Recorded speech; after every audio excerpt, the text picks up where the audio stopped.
We're staying on top of that breaking news for you coming out of Birmingham, where multiple people were shot on the interstate. Birmingham police just wrapping up a press conference. WVTM 13's Gladys Batista joins us live now with details.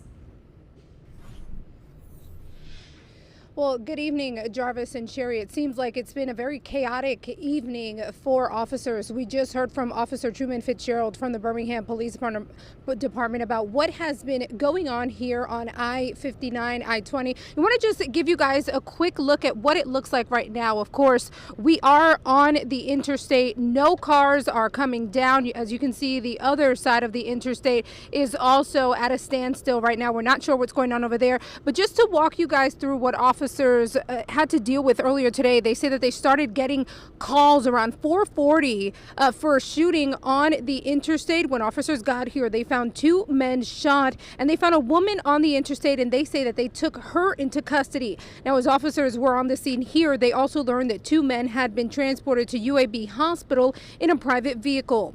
Now, they say they do know that one of the men found here does have life-threatening injuries, and they believe the other does as well. They believe that this whole situation started when a group of people saw their alleged stolen car and began following the car. Fitzgerald says that he believes that they saw the car in another city, and it all led here by the Bush Boulevard Inslee exit where that shootout ensued, and all in all, 4 adult men were shot. Now, he believes that everyone who was shot has something to do with the incident, and for right now, he says that investigators believe that all parties have been accounted for. But as far as the scene, what investigators are dealing with right now, he said that they heard reports that maybe some of the people involved may have ran into the residential neighborhood that is right near this interstate. So he says that they have been canvassing that neighborhood as well as that car that we saw a little bit earlier that Aaron Llewellyn was showing you. He said that that car was disabled during that shootout. That was a car involved in the incident. He also does state that given that this happened at 4:40 p.m. rush hour on a Friday, on a holiday weekend here in Birmingham, no bystanders were shot. So as of right now, they do believe that everyone involved in this party is a suspect right now, and all of those suspects appear to have been shot besides that female that they say they have taken into custody. But for right now, this interstate still